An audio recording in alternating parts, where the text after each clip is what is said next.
Hello friends, स्वागत है आप सभी का आपके अपने यूट्यूब चैनल पर।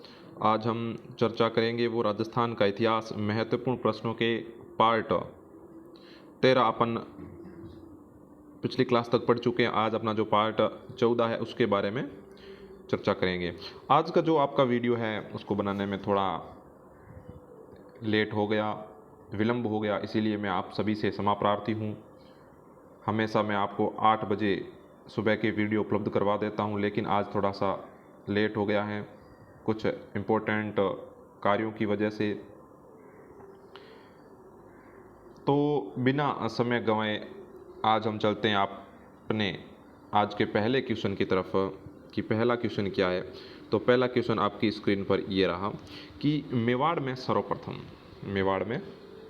सर्वप्रथम नौकरशाही या प्रशासनिक व्यवस्था की स्थापना किस शासक ने की थी। प्रशासनिक व्यवस्था मतलब अलग अलग कार्यभार के लिए अलग अलग मंत्री नियुक्त किए कि ये मंत्री ये काम करेगा। जैसे कि वर्तमान में अपने जो संसद है उसमें विभिन्न प्रकार के मंत्री नियुक्त होते हैं। ये खनन मंत्री है, ये ऊर्जा मंत्री है, रक्षा मंत्री है, विदेश मंत्री है। उसी प्रकार ऐसा मेवाड़ का कौन सा शासक था जिसने सर्वप्रथम इस प्रकार की नौकरशाही या प्रशासनिक व्यवस्था की स्थापना की थी। तो वो शासक था अल्लट। अल्लट जो 951 से लेकर 953 ईस्वी तक मेवाड़ के शासक रहे। इन्होंने मेवाड़ में सर्वप्रथम नौकरशाही या प्रशासनिक व्यवस्था की स्थापना की। एक प्रशस्ति मिलती है 953 ईस्वी की, सारणेश्वर प्रशस्ति। ये 953 ईस्वी की प्रशस्ति है, सारणेश्वर प्रशस्ति। सारणेश्वर प्रशस्ति 953 ईस्वी की। यह एक सारणेश्वर मंदिर है उदयपुर का, वहाँ से प्राप्त हुई है। उसमें लिखा हुआ मिलता है कि अल्लट जब शासक था तो उसके विभिन्न मंत्री थे और उन विभिन्न मंत्रियों के पद या नाम भी दिए थे कि अमात्य, संधि विग्रह। संधि विग्रह मतलब विभिन्न रियासतों के साथ संधि करने का कार्य, उसे कहते थे संधि विग्रह कर। और बांदीपति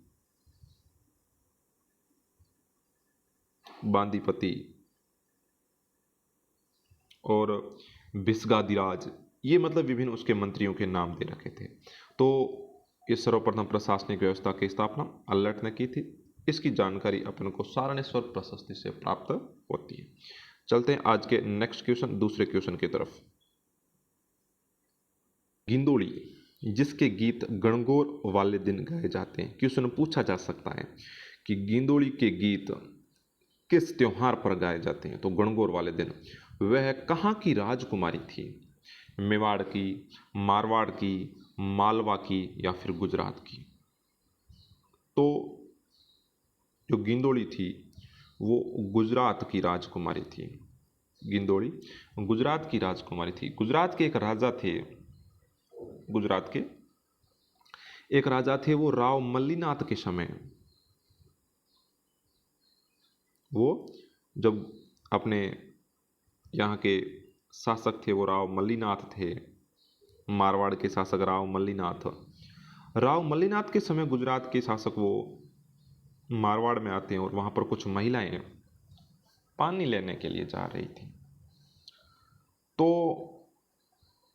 उस शासक ने उन महिलाओं को कहा कि मुझे पानी पिलाइए, और जब वो पानी पिलाने लगी तो उसके सैनिकों ने उन महिलाओं को उठा लिया और वो महिलाओं को उठाकर यहाँ पर लेके आ गए गुजरात में। और जो गुजरात की राजकुमारी थी गिंदोड़ी, उसकी दासियों के रूप में उनको रख लिया।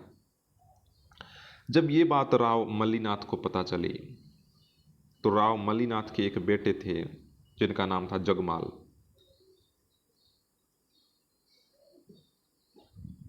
ये जगमाल अपने थोड़े से सैनिकों के साथ में गुजरात की तरफ जाते हैं और कहते हैं कि जब गिंदोली अपनी उन दासियों के साथ में दुर्ग से बाहर निकली और मंदिर में पूजा करने के लिए जा रही थी, तो जगमाल दासी के रूप में जो महिलाएं उठाई गई थी, उन महिलाओं को और गिंदोली को वहाँ से उठा लेते हैं और उनको उठाकर मारवाड़ ले आते हैं। जब ये मारवाड़ लेके आए, उसके जस्ट एक दिन बाद, मतलब जैसे कि आज लाए तो कल, जस्ट एक दिन बाद गणगौर थी, जस्ट एक दिन बाद गणगौर थी, और जो राजकुमारी थी उसका नाम था गिंदोली। तो इसीलिए गणगौर वाले दिन इस गिंदोली के गीत गाए जाते हैं और कहा जाता है गीतों में कि गिंदोली वलती धरार, गुड़ले ऊपर घाल, मांडल स्यों लायो मर्द माले रो जगमाल। वो मल्लीनाथ का बेटा जगमाल था, जो गिंदोली को गणगौर से एक दिन पहले गुजरात से उठाकर मारवाड़ लेकर आ गए थे। राव मल्लीनाथ, ये राव मल्लीनाथ वही है जिनके नाम पर ये राव मल्लीनाथ वही है, मल्लीनाथ, जिन्होंने अपनी राजधानी बनाई थी, वो मेवा नगर बाड़मेर बनाई थी। मेवा नगर बाड़मेर को अपनी राजधानी बनाई थी और इन्हीं के नाम पर बाड़मेर के क्षेत्र को मालानी कहा जाता है, कि वही मल्लीनाथ है। अगला क्वेश्चन, बीकानेर में कोडमदेसर भैरव मंदिर। प्रश्न पूछा जाता है, अक्सर पूछा जाता है कि कोडमदेसर भैरव मंदिर कहाँ पर है। तो कोडमदेसर भैरव मंदिर है वो बीकानेर में। प्रश्न में ही ये तो चीज़ बता दी आपको, कोडमदेसर भैरव मंदिर बीकानेर में। इसका निर्माण किसने करवाया था?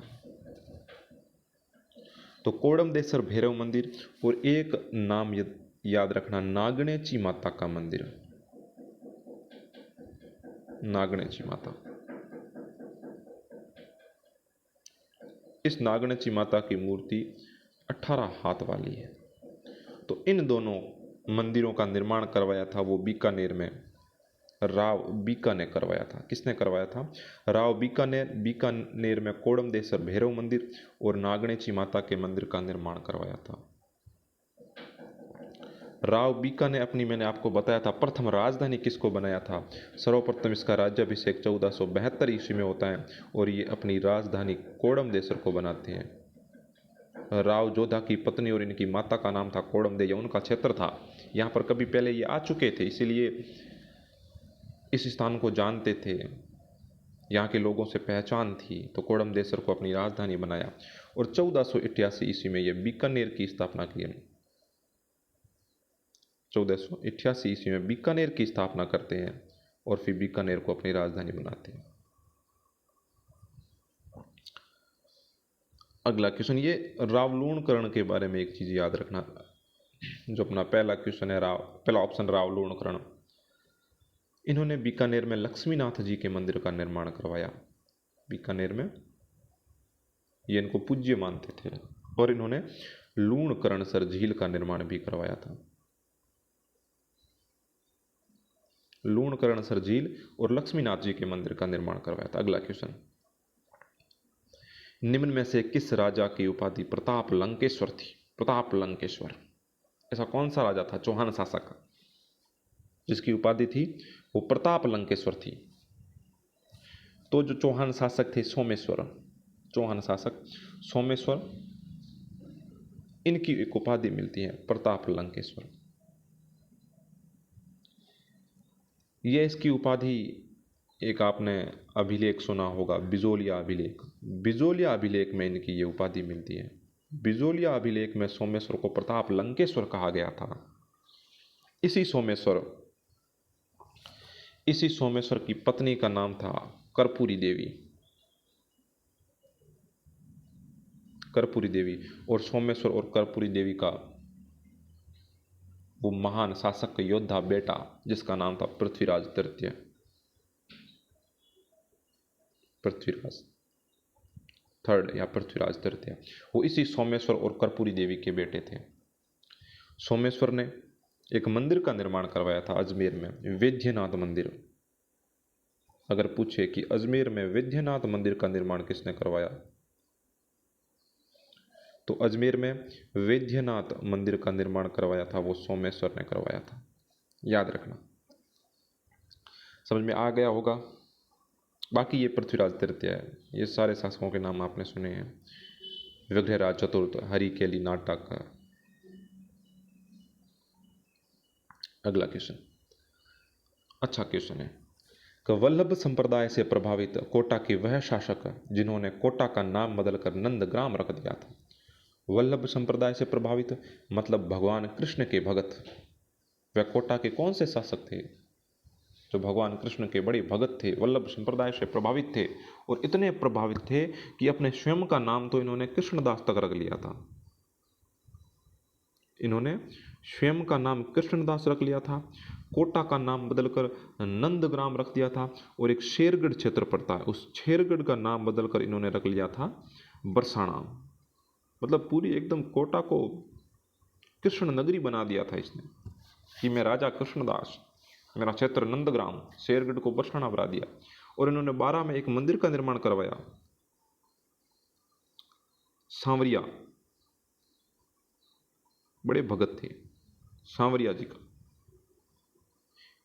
ये जो कोटा के शासक थे उनका नाम था, कोटा के राजा थे भीम सिंह। कोटा के राजा भीम सिंह ने कोटा का नाम बदलकर नंदग्राम रख लिया, अपना स्वयं का नाम कृष्णदास रख लिया, शेरगढ़ का नाम बरसाना रख लिया, और 12 में सांवरिया जी के मंदिर का निर्माण भी इन्होंने करवाया था। ये कृष्ण के भगत होने के साथ साथ में, वल्लभ संप्रदाय से प्रभावित होने के साथ साथ में योद्धा थे, योद्धा भी थे। इन्होंने अपने समकालीन जो बूंदी के शासक थे,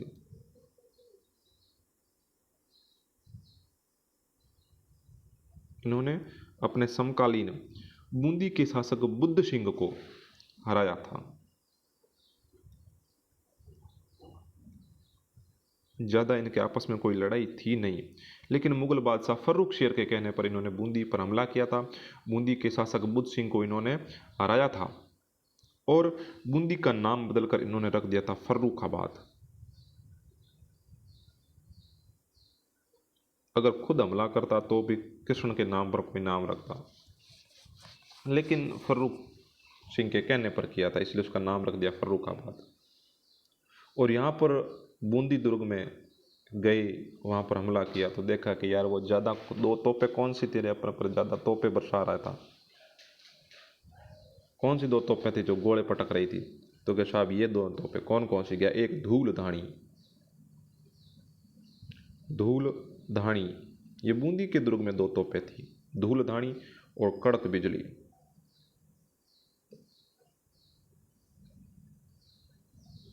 कि इन्होंने अपन को ज़्यादा नुकसान पहुंचाया, बूंदी दुर्ग की है, तो भीम सिंह इसे उठाकर कोटा ले आए थे। अगला क्वेश्चन, प्राचीन राजस्थान की प्रशासनिक व्यवस्था से संबंधित प्रश्न हर वीडियो में आता है, इस वीडियो में भी है, आज की क्लास में भी है कि डावी मिसल व जीवनी मिसल, डावी और जीवनी। अगर आप ग्रामीण क्षेत्र से हो तो आपको पता है कि डावी क्या होता है, जीवना क्या होता है। जिस हाथ से ज़्यादातर लोग रोटी खाते हैं उसे बोलते हैं जीवना हाथ, और दूसरा डावा हाथ। तो एक डावी मिसल, मिसल मतलब ये दरबार में बैठने की व्यवस्था थी, और जीवनी मिसल ये किस रियासत के सामंतों की 2 श्रेणियां थी। तो जैसलमेर के एक शासक थे हर राय, जैसलमेर के शासक थे हर राय। उसने अपने सामंतों की 2 श्रेणियां बनाई कि साहब मैं यहाँ पर बैठूंगा, कुछ सामंत यहाँ पर बैठेंगे और कुछ सामंत यहाँ पर बैठेंगे। अब जब राजा बैठता है तो राजा की ये तो जीवना साइड, और ये डावा, डावा जीवना। जो जीवनी साइड बैठेंगे दाएं हाथ की तरफ, वो तो होगी जीवनी मिसल, और दूसरी तरफ डावी मिसल। ये 2 प्रकार के सामंतों को इन्होंने बांट के रखा था, सारे सामंतों को 2 प्रकार में। तो जीवनी मिसल के सामंत होते थे वो ताकतवर सामंत माने जाते थे, ताकतवर। और ये भी ताकतवर तो थे ही, लेकिन थोड़े इनको कम आदर दिया जाता था, कम सत्कार दिया जाता था। इसी प्रकार अगर आप देखो तो ये तो व्यवस्था जैसलमेर के शासक हर्राय ने की थी, तो इसका संबंध जैसलमेर रियासत से है। इसके अलावा आप देखो कोटा के बारे में। तो कोटा में लगभग उसमें 30 सामंत थे। तो कोटा के राजा ने भी इसको दो भागों में बांट दिया था, एक था देश थी और एक हजूर थी। एक देश थी और एक हजूर थी। देश थी जो हर समय दरबार में रहते थे, जो हर समय दरबार में रहते थे, और हजूर थी जो राजा के साथ में रहते थे। जब राजा बाहर जाते भ्रमण के लिए, अन्य राज्य पर आक्रमण के लिए, ज़्यादातर ये राजा के साथ में रहते थे। गांव भ्रमण के लिए जाते तो राजा के साथ में रहते। हजूर थी मतलब 24 घंटा राजा के साथ में हजूर उपस्थित रहते थे। और देश थी मतलब जो हमेशा दरबार में रहते थे। तो अगर पूछे कि देश थी और हजूर थी सामंतों की श्रेणियां कहाँ की थी, तो कोटा के राजाओं की सामंतों की श्रेणियां थी। फिर एक नाम है आमेर। आमेर का एक राजा हुआ पृथ्वी सिंह या पृथ्वीराज।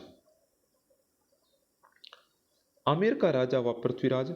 उसके 12 भाई थे। तो उन्होंने अपने पूरे 12 भाइयों के बीच में पूरे राज्य को, पूरे आमेर को 12 भागों में बांट दिया, जिसे 12 कोटड़ी के नाम से जाना जाता है। 12 कोटड़ी।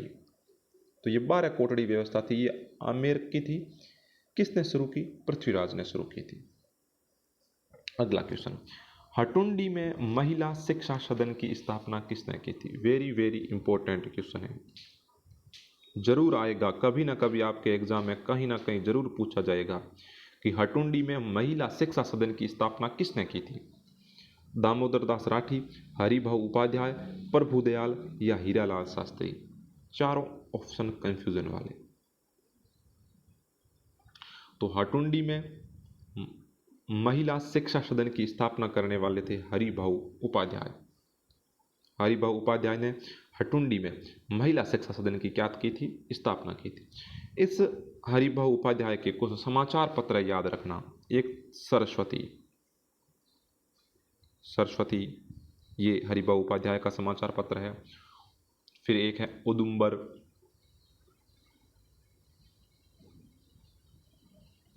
ये उदुम्बर समाचार पत्र ये काशी से निकालते थे। उदुम्बर, मालप मयूर,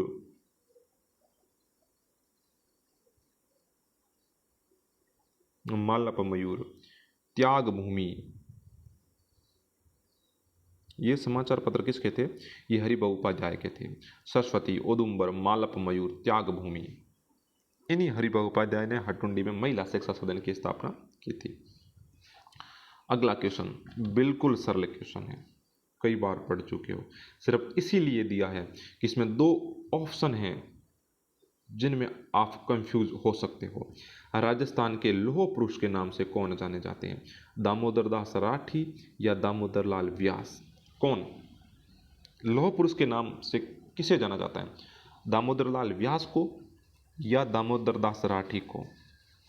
दामोदर दास राठी के बारे में मैं आपको बता चुका हूं कि ये पोकरण के थे। फिर ये ब्यावर में आ गए। ब्यावर में इन्होंने कृष्णा मिल की स्थापना की और नागरी प्रचारणी सभा की भी स्थापना की। हिंदी को बढ़ावा देने का कार्य किया था दामोदर दास राठी ने। इनको राजस्थान के स्वतंत्रता संग्राम का भामाशाह कहा जाता है। राजस्थान के स्वतंत्रता संग्राम के भामाशाह।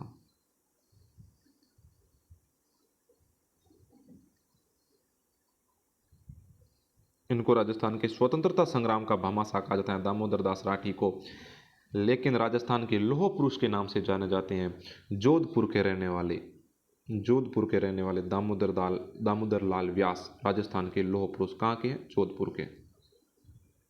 तो कंफ्यूजन नहीं होना है, लौह पुरुष दामोदर लाल व्यास और राजस्थान के स्वतंत्रता संग्राम के भामाशाह दामोदर दास राठी। अगला क्वेश्चन एकीकरण संबंधित क्वेश्चन है। एकीकरण 7 चरणों में हुआ था, आपको पता है। प्रश्न ये है कि एकीकरण के किस चरण में मत्स्य संघ का विलय वृहत राजस्थान में किया गया? मत्स्य संघ का निर्माण एकीकरण के प्रथम चरण में किया गया। एकीकरण का वह कौन सा चरण था जिनमें मत्स्य संघ का विलय किया गया वृहत राजस्थान में। तो आपको पता है कि एकीकरण के चौथे चरण में जैसलमेर, बीकानेर, जयपुर और जोधपुर जैसी 4 बड़ी रियासतें राजस्थान में शामिल हो चुकी थी। जैसी 4 बड़ी रियासतें राजस्थान में शामिल हो चुकी थी और वृहत राजस्थान का निर्माण चौथे चरण में हो चुका था। तो चौथे और पहले चरण को मिलाकर 5वां चरण बनाया गया और इस 5वें चरण में मत्स्य संघ का विलय राजस्थान या वृहत राजस्थान में किया गया था। कौन सा चरण था वो? 5वां चरण था। पहले चरण का उद्घाटन याद रखना 30 मार्च पहले चरण का 30 मार्च को नहीं हुआ था, 18 मार्च को हुआ था। 18 मार्च 1948 ईस्वी को प्रथम चरण का उद्घाटन था। चौथे चरण का उद्घाटन राजस्थान दिवस जिस दिन मनाया जाता है 30 मार्च 1948 को था। 30 मार्च 48 नहीं था, 49 था, 1949 को था। फिर मैंने आपको समिति का नाम बताया था, डॉक्टर शंकर राव देव समिति की सिफारिश पर मत्स्य संघ का विलय राजस्थान में किया गया और इस 5वें चरण का उद्घाटन 15 मई 1949 को किया गया था। प्रधानमंत्री जो मत्स्य संघ के प्रधानमंत्री थे शोभाराम कुमावत को जो चौथे चरण का शास्त्री मंडल था, मंत्रिमंडल, उसमें शामिल कर लिया गया था मंत्री बनाकर। तो ये एकीकरण का 5वां चरण था जिसमें मत्स्य संघ को वृहत राजस्थान में मिलाया गया और संयुक्त राज्य वृहत राजस्थान का गठन किया गया। अगला क्वेश्चन, आमेर के किस शासक ने पुरी, जो कि उड़ीसा में पड़ता है, उड़ीसा, आमेर के किस शासक ने पुरी उड़ीसा में जगन्नाथ मंदिर का पुनर्निर्माण करवाया और उस मंदिर को हिंदुओं के लिए खोला था? वह कौन सा शासक था? तो आमेर के शासक मानसिंह, आमेर के शासक मानसिंह, जिनका शासनकाल 1589 ईस्वी से 1614 ईस्वी तक था। 1589 से 1614 ईस्वी के तक था। तो इनकी पोस्टिंग अकबर ने एक बार बिहार साइड की थी, बिहार में। तो जब मानसिंह की पोस्टिंग बिहार में की गई तो इन्होंने बिहार के आसपास जो उड़ीसा का क्षेत्र था वहाँ के 2 मुसलमानों, नासिर खां, उड़ीसा के थे ये, नासिर खां और कतलू खां,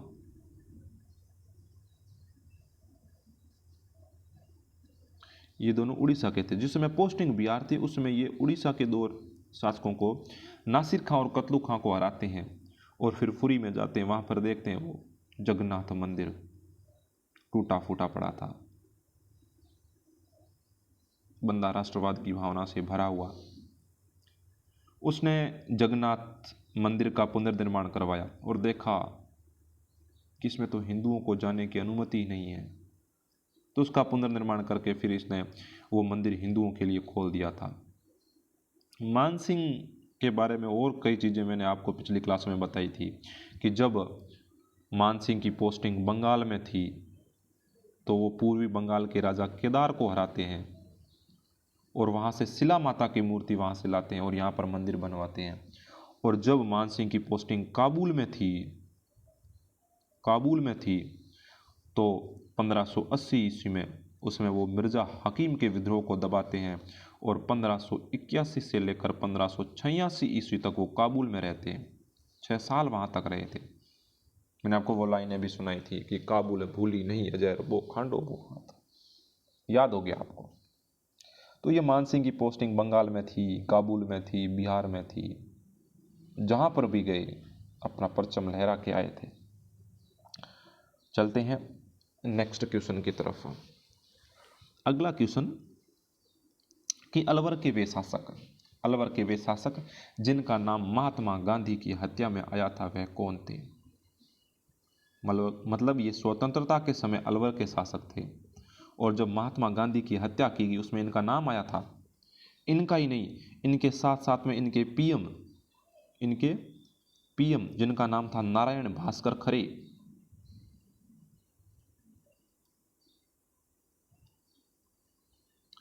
नारायण भास्कर खरे, इनका भी नाम आया था।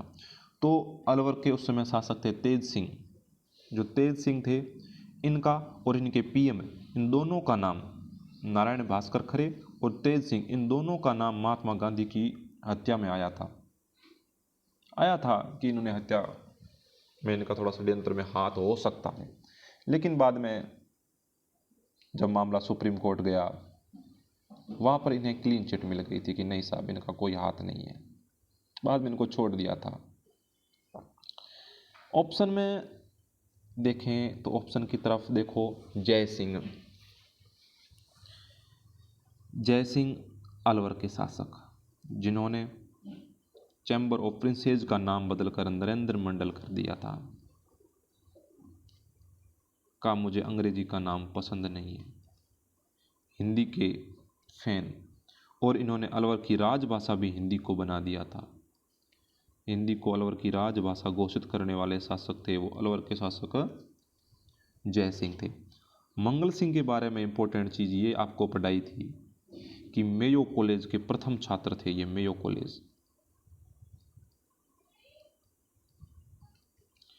कॉलेज का गठन क्यों किया गया? किसानों का या राजा की जो जनता थी उसका संबंध राजकुमारों के साथ ना हो, राजकुमार और किसानों के बीच में दूरियां पैदा करने के लिए राजकुमारों को अंग्रेजी शिक्षा प्रदान की जा रही थी, इसके लिए मेयो कॉलेज का निर्माण किया गया। और फिर विनय सिंह तो वही जिन्होंने मूसी महारानी की छतरी और सिलीसेड, अपनी रानी शिला के नाम पर सिलीसेड झील का निर्माण करवाया था विनय सिंह ने। चलते हैं अगले क्वेश्चन की तरफ। अगला क्वेश्चन है कि जैसलमेर भाटियों की कितने नंबर की राजधानी थी? भाटी थे, आपने पढ़ा होगा कि भटनेर में भाटी थे, तो उनकी उस समय राजधानी भटनेर थी। इस प्रकार वो राजधानी चेंज करते करते भटनेर से आगे बढ़ते बढ़ते जैसलमेर तक आए। तो इन्होंने अपनी कितनी राजधानियां चेंज की थी? और मैंने आपको बताया था कि ये भाटी स्वयं को यदुवंशी मानते हैं। यदुवंश का संबंध भगवान कृष्ण से था, मतलब इनकी राजधानी की गणना भगवान कृष्ण से समय से होगी, क्योंकि यदुवंश की मैंने आपको 2 शाखाएं बताई थी, उसमें एक शाखा भाटी थी। तो जो यदुवंश की राजधानी थी वहां से प्रारंभ करो। जैसलमेर इनकी राजधानी कितने नंबर पर थी वो गिनो। तो सबसे पहले राजधानी काशी मथुरा भगवान कृष्ण के समय थी। काशी, मथुरा, प्रागवाड़, गजनी, इन्हीं भाटियों के पूर्वज गजनी तक अधिकार कर लेते हैं। फिर ये भटनेर में अधिकार कर लेते हैं। भटनेर में आपको पता है 280-85 ईस्वी में भटनेर की स्थापना करता है, भटनेर दुर्ग की 285 ईस्वी में। तो उसमें भटनेर राजधानी थी। फिर दुगम, फिर देरावल, जैसलमेर का शासक देवराज वहाँ पर जाता है पाकिस्तान में और वहाँ पर रहता है, वहाँ पर अपनी राजधानी बनाता है देरावल। फिर वही देवराज लोदरवा को अपनी राजधानी बनाता है, फिर राजधानी बनती है जैसलमेर। तो कितनी राजधानी हुई? काशी मथुरा 2, प्रागवाड़ 3, गजनी 4, भटनेर 5, दुगम 6, देरावल 7, लोदरवा 8 और जैसलमेर 9। तो जब 12 जुलाई 1155 ईस्वी को राव जैसलमेर की स्थापना करता है, कब? 12 जुलाई 1155 ईस्वी को राव जैसलमेर की स्थापना करता है, जैसलमेर दुर्ग की स्थापना करता है और वहाँ पर अपनी राजधानी बनाता है। तो वो भाटियों की 9वें नंबर की राजधानी थी। कितने नंबर की? 9वें नंबर की राजधानी थी। 2-1 काशी मथुरा प्रागवाड़ गजनी और भटनेर, दुगम देरावल लोदरवोर, नवोगढ़ जैसलमेर, ये भाटियों की 9वीं राजधानी थी जैसलमेर। इससे पहले इन्होंने 8 राजधानियां चेंज की थी। चलते हैं अगले क्वेश्चन की तरफ। अगला क्वेश्चन है कि किस युद्ध में जोधपुर के पीए पॉलिटिकल एजेंट मैक मॉसन का सिर काट दिया था? वह कौन सा युद्ध था जिसमें जोधपुर के पीए मॉक मोशन मारे गए थे? तो आपको और हमको पता है कि अरिनपुरा के क्रांतिकारी और ठाकुर कुशाल सिंह की संयुक्त सेना ने एक बार नहीं, दो बार नहीं, 3 बार युद्ध किया था जोधपुर की सेना से। इनका जो प्रथम टकराव होती है वो बिथोड़ा युद्ध के नाम से, बिथोड़ा के युद्ध के नाम से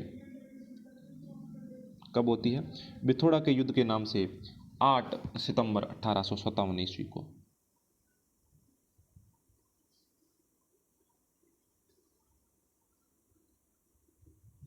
8 सितंबर 1857 ईस्वी को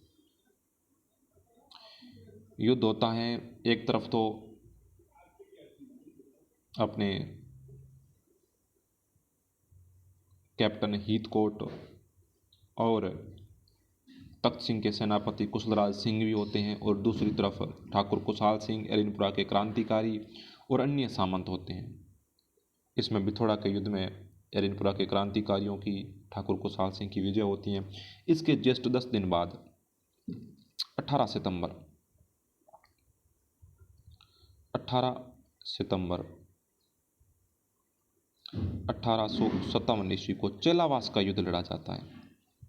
चेलावास का युद्ध जॉर्ज पैट्रिक लॉरेंस, उस समय एजीजी थे, एजेंट टू गवर्नर जनरल थे वो, और जोधपुर के पीए मॉक मोशन, मतलब दोनों, एक तरफ दोनों अंग्रेज हैं, जॉर्ज पैट्रिक लॉरेंस और मॉक मोशन, और दूसरी तरफ ठाकुर कुशाल सिंह और अरिनपुरा के क्रांतिकारी, मतलब ये काले कलर की तरफ आते हैं, और जॉर्ज पैट्रिक लॉरेंस और मैक मोशन ये अंग्रेज थे, सफ़ेद थे।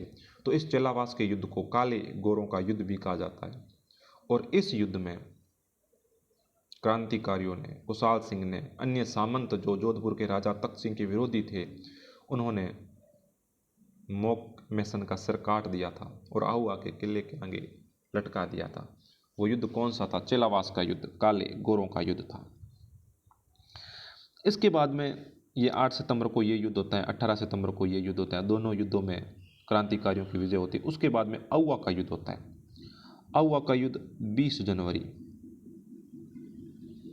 सितंबर के बाद अक्टूबर, नवंबर, दिसंबर, जनवरी, 3-4 महीने बाद में ये युद्ध होता है 20 जनवरी 1858 ईस्वी को। इस युद्ध तक अरिनपुरा के क्रांतिकारी आगे दिल्ली तक चले जाते हैं, पीछे अन्य सामंत और ठाकुर कुशाल सिंह ही रहते हैं। तो इस युद्ध में आहुआ के ठाकुर कुशाल सिंह तो वहाँ से भाग जाते हैं। पीछे एक सामंत होते हैं, पृथ्वी सिंह लांबिया, और सामने अंग्रेज अधिकारी कर्नल होम्स, हंसराज जोशी, जोधपुर के सेनापति, ये युद्ध लड़ते हैं और इसमें कुशाल सिंह की हार हो जाती है। तो आहुआ के युद्ध में कुशाल सिंह की हार हुई थी। चेलावास के और बिथोड़ा के युद्ध में इनकी जीत हुई थी। चलते हैं नेक्स्ट क्वेश्चन की तरफ, जो आज का अपना अंतिम क्वेश्चन है। ये क्वेश्चन अच्छा क्वेश्चन है, ध्यान से पहले पढ़िए कि अखिल भारतीय देसी राज्य लोक परिषद, अखिल भारतीय देसी राज्य लोक परिषद जिसकी स्थापना कब की गई? जिसकी स्थापना कब की गई? जिसकी स्थापना 1927 ईस्वी में की गई थी। इसकी जब स्थापना हो रही थी तो इसके संस्थापक सदस्यों के रूप में राजस्थान के विभिन्न क्षेत्रों से अलग अलग लोग गए। तो जोधपुर से कौन से 2 व्यक्ति गए थे? तो सर, जोधपुर से 2 व्यक्ति गए थे, वो जय नारायण व्यास और कन्हैयालाल कलंत्री, ये 2 व्यक्ति गए थे जोधपुर से। जय नारायण व्यास, कन्हैयालाल कलंत्री। तो अखिल भारतीय देसी राज्य लोक परिषद की स्थापना के समय बीकानेर से 2 व्यक्ति गए थे, रामदेव पोदार और बालकृष्ण पोदार, ये दोनों बीकानेर से गए थे। न्यूनराम शर्मा और शंकरलाल शर्मा, न्यूनराम शर्मा सर कोटा, तो ये दोनों कोटा से गए थे। और त्रिलोक चंद्र माथुर सबको पता है, करौली के थे, तो करौली की तरफ से गए थे। इंपॉर्टेंट है, नाम याद रखना। जय नारायण व्यास और कन्हैयालाल कलंत्री जोधपुर की तरफ से, रामदेव पोदार, बालकृष्ण पोदार बीकानेर की तरफ से, न्यूनराम शर्मा और शंकरलाल शर्मा कोटा की तरफ से, और त्रिलोक चंद्र माथुर करौली की तरफ से गए थे। तो आज के ये अपने 15 इंपॉर्टेंट क्वेश्चन थे। आशा करता हूँ कि आपको सभी के सभी क्वेश्चन समझ में आए होंगे। तो आपने वीडियो पूरा देखा, इसीलिए आपका बहुत बहुत धन्यवाद। वीडियो को लाइक, शेयर और सब्सक्राइब ज़रूर करिए।